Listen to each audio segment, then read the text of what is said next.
I think we can start soon. Yeah. No, I'm not able to find out whether it is there. Streaming seems to have started soon. It started showing. Live.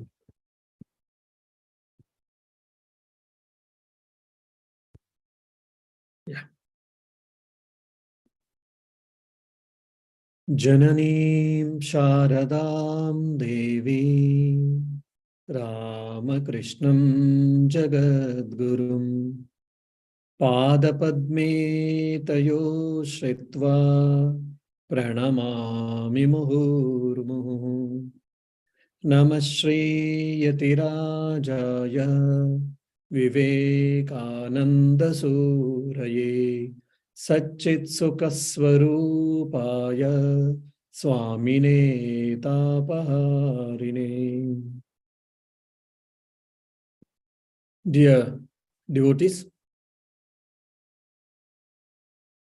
by studying Vedanta, what happens? Or by realizing self, what happens? So this was the question even asked to Holy Mother Sri Sharda Devi by a devotee or a disciple. She said very funnily, oh, a person, after realizing, does he get 2 arms? No. I mean, very on the lighter side, she said, but it matters a lot. Means after realization, what change happens in him? Externally, there will be no change in him. Then what about the world? There will be no change in the world also. In this empirical world, there will be no change. Then what about the people in and around? Will there be change? No. Then will there be any change in the situations? May not be mostly. Then after struggling so much, after realization, after self-realization, then what happens? What change brings in? What is the use of it? If you ask, then it is Vedanta tells very clearly the wrong notion will be lost. Or still, if you want me to tell in the Shastric language, the Satyatva Buddhi will shift from the world towards the self. For us, the world is real. It is very palpable and it is very real. But for the great people, I mean, for the self-realized people, for them, the world looks like mirage. It looks like a dream. So when it starts looking like dream, what happens?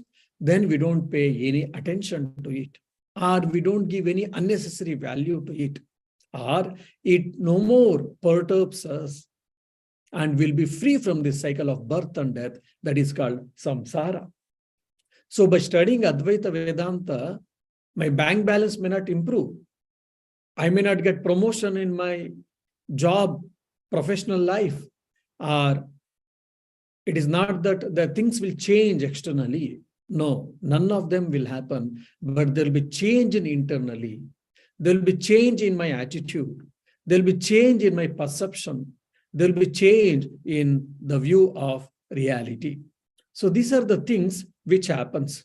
So we have to be very clear about it.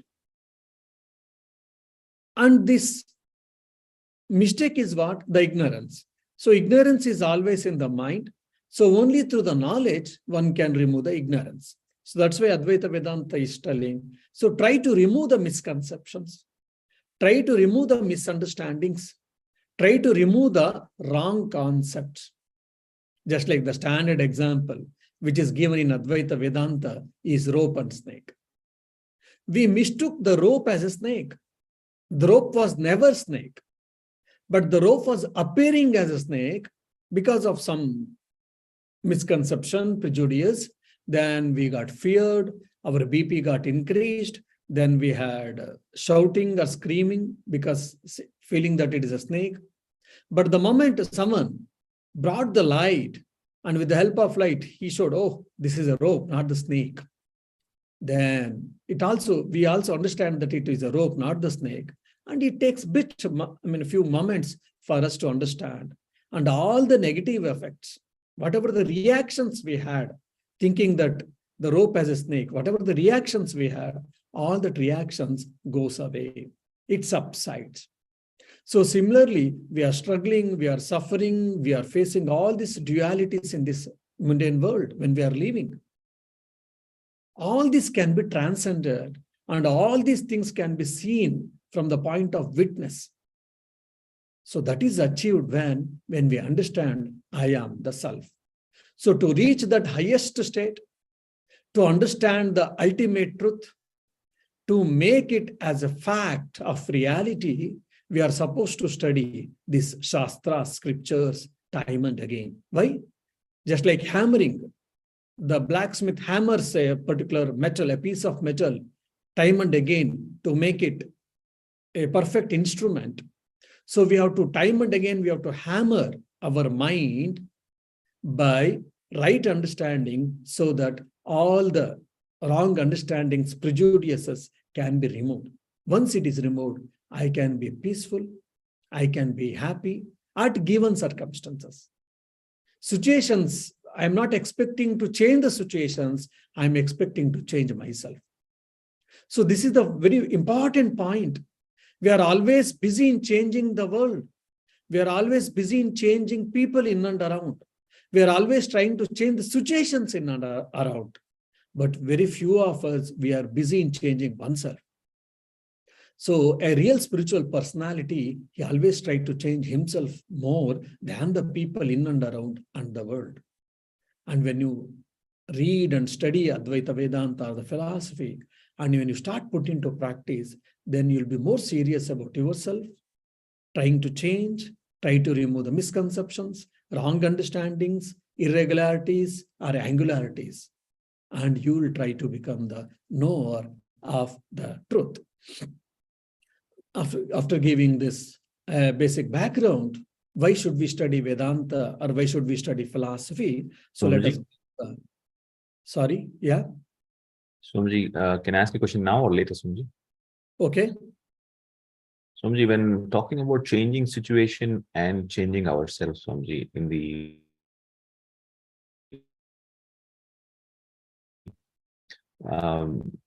generally when we are working and for betterment, we do change situations. We work on changing certain services.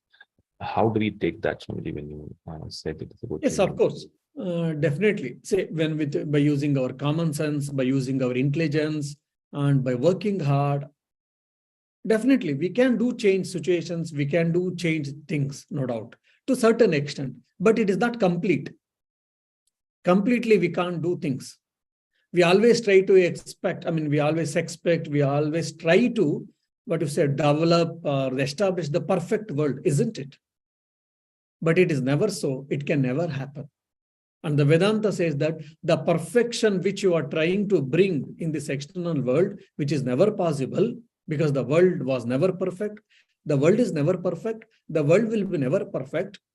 But that for perfectness, whatever you are trying, that is your inherent nature. So by knowing oneself, you will be perfect. But having said all these things, so if I'm working in a company, then my subordinates are doing some mistakes, then should I keep quiet? No, you should tell them, you are not supposed to do this, you are supposed to work like this, you are supposed to behave like this, all these things. But how much they listen, how much they practice, how much they do it, it all depends on many situations. So some changes we can expect from the external world, from the people and from situations, but after working hard, still you can't expect complete change, isn't it? So you got your answer, Rakal? Yes, Swamiji. Yes, Swamiji. I think a little bit later, probably I'll take it up, Swamiji. Okay, fine.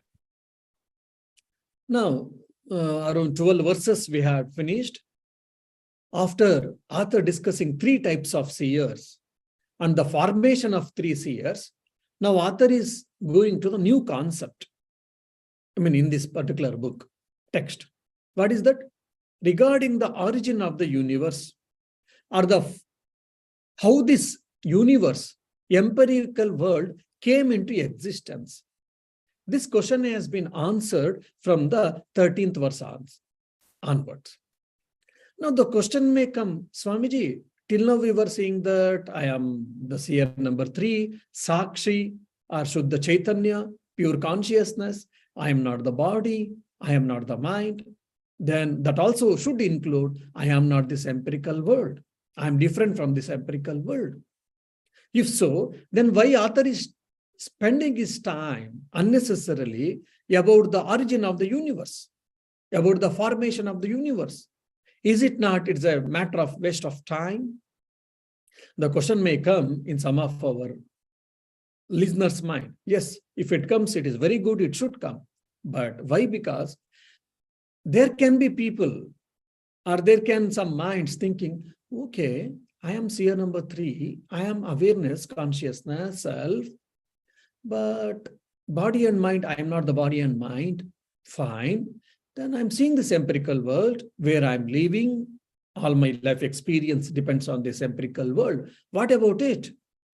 How does it form? Why did it form? When did it form? This question may come. So keeping that in the view, the author is trying to discuss how this world came into existence.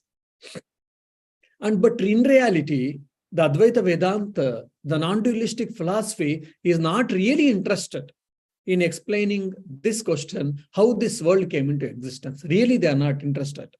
But because this question or the doubt may remain in the spiritual seeker's mind, just to fulfill his inquisitiveness, his intellectual thirst, so Advaita Vedanta takes up this question. Now, who is the cause? Who is the creator of this universe? If you ask, according to the Puranic language, the Brahma, the Lord creator of God, the creator God, he has created the world. And the Vishnu, he is doing the maintenance, and the Shiva, Rudra, he is doing the dissolving. So is not pralaya means it is not destruction, it is dissolving. So it is very important we should know. So pralaya means everything gets destroyed. No, it only goes back to its initial state or initial form. Just like for example, from clay, pot came. When pot got destroyed, again it became the clay only. So it went back to its original state. So similarly, the Ishvara or the Rudra is the person who is cause, who makes this world to go to its original state. So he is the is the controller of the dissolution, not the destruction. Now, that is what Puranic language, we know that. What about Advaita Vedanta, non-dualistic philosophy? Advaita Vedanta says that the Brahman, the self itself, is the cause for this world. Now, the potter creates the pot from the clay. So, the material cause is what? Clay. And the efficient cause is what? The potter. So the potter is the creator, is the maker. But from the what material? Which material? From the clay, he created the pot, clay pot, isn't it? Now, what about this world? If you ask, the Advaita Vedanta says that the efficient cause, that is the maker, creator, and the material cause, just like clay, both are Brahman only, according to the Advaita Vedanta. The material cause and the efficient cause, both are Brahman only. The efficient cause and the material cause of this universe is what? Brahman. So I will explain you a bit little later. So just you keep this in mind. And one more thing, if you see, actually, according to the science, law of conservation of energy, no energy can be created, no energy can be destroyed. Only it can be interchanged, that's all. So that means no new creation is possible actually. It is only the change of state from solid state to liquid state to gas state to liquid or solid state. So the matter only, it is interchangeable, but nothing can be newly created. So even science also admits it. Even Advaita Vedanta does not believe in the theory of creation. So Lord Brahma created this universe thousands of years before. 100,000 of years before, whatever we read in Puranas, that they won't accept. Then what they say? They say that it is only projection. So Advaita Vedanta believes in the theory of projection, not in the theory of creation. Now, we will try to understand. What is this called projection? So again, dream experience we should take into mind. In the dream, what happens? My mind projects the world. For example, I would like to go to UK tour, London tour. I had a desire. So in the dream, I got the dream that I'm going to London. I went to London, I saw the bridge, I enjoyed the boat riding and whatnot. And I am the enjoyer, my mind is the enjoyer, and my mind has created the world called London. The experiencer experienced and the act of experience, all the three is what mind. So the mind projected itself as the world, and the mind took the role of the enjoyer, experiencer role, and also it takes the role of experiencing also. So the mind is taking the role of all these three things. That means mind is projecting the universe in the dream. So similarly, whatever the universe we are seeing in the waking state, this has been projected by the Brahman. So it is only projection, it is not the creation, according to the Advaita Vedanta. Now coming to efficient cause and material cause, just like the potter who created the pot, similarly, if the world is being projected, who is that projector? Projector is what? Brahman. And what about the material by which this has been projected? If you ask, they say it is because of Maya. And what is this Maya? Maya is nothing but the power of Brahman. Just like the fire and the burning power, the fire and its burning power cannot be differentiated, cannot be separated. So similarly, the Brahman and its power, the Maya, both cannot be removed or both cannot be separated. But the Brahman with its power of Maya, it is projecting this universe. This is what the theory of creation regarding the universe has been told by Advaita Vedanta. So that let us try to discuss in detail in the 13th verse. So this I have given a background. Shakti dvayam hi mayaya vikshepa avrutti rupakam. Vikshepa shaktir lingadi brahmandantam jagat srujet. There are two powers, it seems. Maya has got two powers. They are undoubtedly, those are projection and covering. The projecting power creates everything from the subtle body to the gross universe. Now, so they are saying that the Maya Shakti, the Maya is the power of Brahman, and the Maya has got two powers. What is that? One is Vikshepa Shakti, the second is Avarna Shakti. Vikshepa Shakti is what? The power of projection.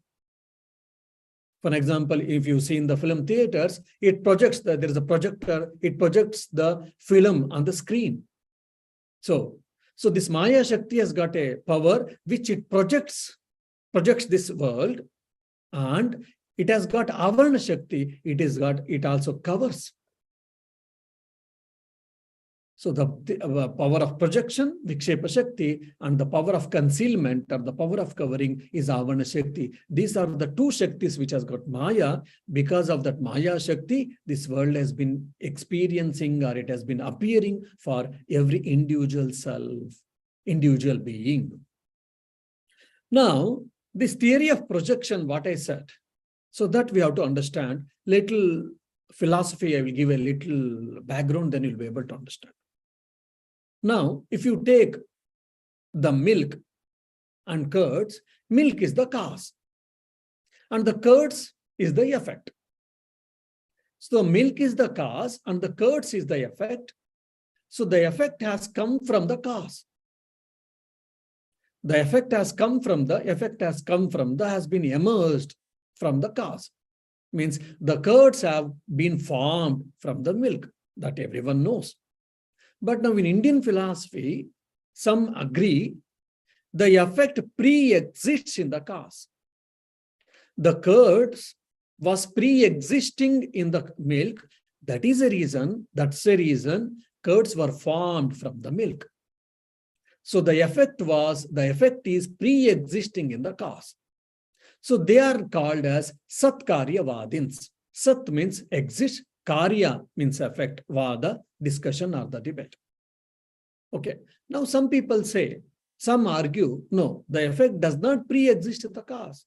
If it was required, then why we were not able to see? Or why then there was not required to get any new thing? So they say the effect does not pre-exist in the cause. So they are called Asat Karyavadins. Asat means does not exist. What? Karya, the effect. Now there are so many technical points. I will not go there. So in the Satkaryavada, there are 2-3 varieties, 2-3 sub-schools. One is theory of appearance, theory of projection, which is Advaita Vedanta say. So they say that now Vishishtadvaita, that is the qualified monoism, they say that, or Sankyans also believe that the cause has transformed, the cause has changed into effect. The cause has transformed into effect, the cause has changed into effect, like milk has been transformed into curds, milk has been changed into effect called curds. Fine. Now, that's what Sankyans and the Vishishtadvaitavadins, they argue, which are the part of Satkaryavadins. Now, Advaitavadins, they take the, argument that the cause is appearing as the effect. The cause has not really transformed into the effect. Instead of that, cause is appearing as the effect. How? Wooden chair, wooden table, wooden desk, wooden stool. Now, the wood, you have cut into particular form, particular shape, and because of the shape and form for our transactions, we have given particular names. Fine. Now, wood is appearing as a table. Wood is appearing as a chair.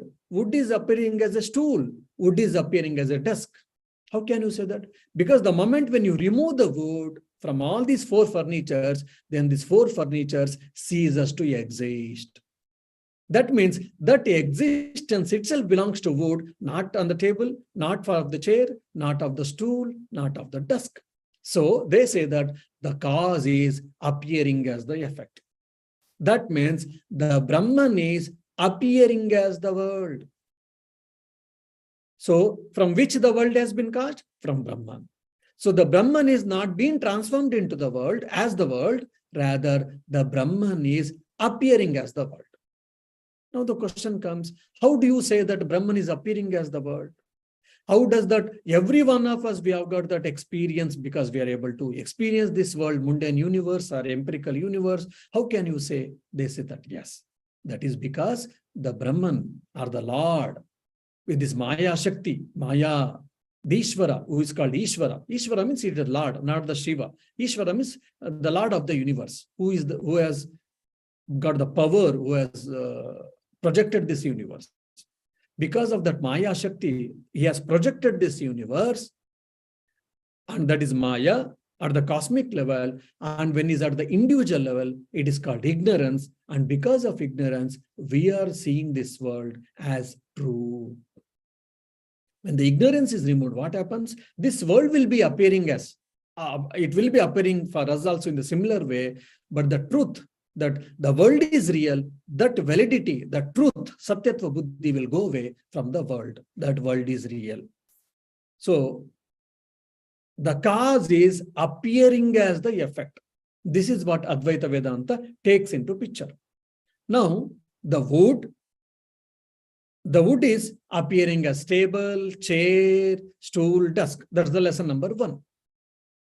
Now, in the second, if you see, if you remove the wood, if you remove the wood, then nothing exists there. That means what? The existence belongs to the wood, not for any of these things. That's why the name and forms, they are mere appearance. The reality is what? Wood alone is real, isn't it? That's why the Brahman alone is real. This world is what? It is the world is appearing in the name of name and form. That's all. That's what Brahmanic Upanishad says. Vacharambano vikaro namadeyam mritikasya satyam. The clay alone is real. The clay is appearing as a pot or a vase or a lid or a glass, whatnot, doll. But the name and forms are unreal, their appearance. So the name and form is only appearance. The reality is the content of it, the substance of it. That is what the self are here. The example is wood. Now, the carpenter did not create any new thing there actually. Though he created, he prepared a stool or a desk or a chair or a table that was existing there, only he gave a shape. He was instrumental in giving the shape. So this is also very important. That means what? The unmanifesting table was existing in the wood. He was instrumental to make the manifestation of the table from the wood. So the unmanifested table, which was existing in the wood, he was instrumental to make it as a manifestation of the stool or the chair or the table or the desk from the wood. So the wood plus unmanifested chair, table, etc. were there. And with the help of the carpenter, what happened then? Wood also exists even now, but wood plus manifestation of either table or the chair or the stool or the desk exists. So between the cause and effect, what? Wood is the cause, table and chair and stool and desk is the effect. If you take, what is the difference between them? Both are wood, no doubt. In the first is, in the cause, the wood plus unmanifested table, unmanifested chair, unmanifested stool, unmanifested desk was there. In the effect, wood plus manifested chair, manifested stool, manifested desk, manifested table exists. So similarly, in the self, in the Brahman, what happens? The consciousness plus unmanifested name and form exists. In the effect, the so-called empirical universe, what we see? The self, the Brahman, consciousness, existence, bliss form, plus manifestation of the name and form. So here unmanifested name and form, here manifested name and form. That is the only difference. Otherwise, in the both places, consciousness, it is clear. It is bit sensitive and a little, subtle. It takes probably some time for all of us to understand. So the Brahman plus Maya is the cause. Here the Brahman plus world is the effect. This is what you should understand. The same idea has been given very clearly in Bhagavad Gita. Avyakta advyaktaya sarvaha prabhavantya haragame ratriagame praliyante tatraiva vyakta samnake. In poetical style, the Lord is explaining. At the beginning of the day, all things that are manifest arise from the unmanifest. At the beginning of the night, they all resolve into that alone, which is called the unmanifest. Means from unmanifest, it got manifested, and again it goes back to the unmanifest state. So this is what creation or the projection, and again dissolution or the pralaya. Now, at the cosmic level, which is called Maya Shakti, at the individual level, it is called ignorance or avidya or ajnana. So just like Brahman has got two powers, even this avidya also has got two powers, more or less, though there are subtle differences and technical different. Because of this, only schools have come in Advaita Vedanta, Vivarna, Vartika, Bhamati. Without going to all of these things, just you should think that even avidya has got these two powers, which is called Avarana Shakti and Vikshepa Shakti, that is power of projection and the power of concealment or power of covering. Now, because in the creation, what happens? The self, the Brahman projects this world. That's why we are able to see. Fine. But for the Ishvara, for all the realized people, the saints and prophets and incarnations, for them, this world is a dream. For them, there is no power of covering. Concealment is not there. Avarana Shakti is not there. But for all of us, Vikshepa Shakti and Avarana Shakti both exist. So when the realization happens, what happened? This Ajnana, the layer of Ajnana, the layer of ignorance is gone, destroyed means what? This Avarana Shakti is removed. The power of covering is been removed.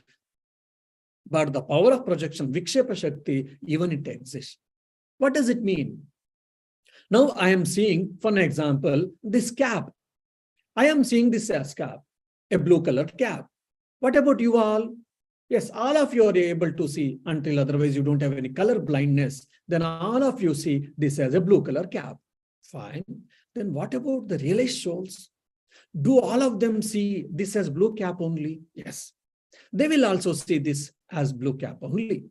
So similarly, what about this empirical universe and its objects? Yes, they also see just like we see. But the difference is, for them, it is not real for them, but for us, it is real. That's why they don't react, they don't respond, they don't get moved.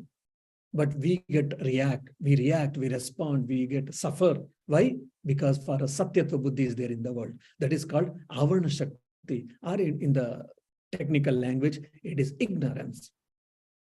For an example, Sri Ramakrishna's life, if you take, he knew that he had a cancer and all, but he never suffered. He never cried. He was happy. And he was always thinking about the humanity and how to serve, how to help the people. Why? Because he knew very clearly he is not this body and mind, is the self. But as the body, nature, it has to undergo all these biological changes, and it has to, disease has come, the body has to suffer, fine, the body and mind, but he knows that the body and mind is suffering, it is not that he is suffering. With all the great people's life, we can see that. I think one of the sadhus experience, I think Swami Abhedanandji or Swami Vivekananda, either of they shared their experience. Once, when they were wandering in the Himalayas, a tiger, man-eater tiger, it catches the sadhu in the stomach portion. So some of the stomach portion it has caught, and some of the tissues has come out, blood is oozing out, slowly, because of the weight of the body, it is catching it in its mouth or jaws, and it is taking the body of the sadhu. Slowly, the blood is oozing out, even the intestines and all, slowly they are coming out. Even at that juncture, at that time, he never cried. He never cried for any help. He never screamed. He said, Shivoham, Shivoham, Shivoham. I am that Shiva. I am that Shiva. I am that Shiva. Here Shiva means it is auspiciousness. Here Shiva means my real nature, self or whatever. See, even that time, probably his body and mind would have been suffering, no doubt, of the pain would have been. But still, he never cried for any help. He never thought, what will happen to me? I will die and all. But instead of that, even at that critical point, he's saying that Shivoham, Shivoham, Shivoham. I am that self, I am that self, I am that self. I am Shiva, I am Shiva, I am Shiva. Why it is possible? How was it possible for him? By just hearing the tiger and it is catching a person's body in its mouth itself, we feel some jerk and some shock sometimes. Oh my goodness, we feel. But the person is not feeling anything. Why? Because he was the knower of the Brahman. He knew that he is not the body and mind. The body and mind will have its own reactions, will have its own changes, will have its own developments, which I and you experience. He might also experience, but he knows in reality that the body and mind are mere instruments, is the self. But whereas for us, we are intellectually we may know, but it is not the matter of fact. Why? Because of the Avarana Shakti that is called Ajnana or covering. Our self has been covered with the layer of ignorance, so we are unable to experience ourselves, and we think that we are body and mind, and we think that I am body and mind, that is real, and this world and its objects are real.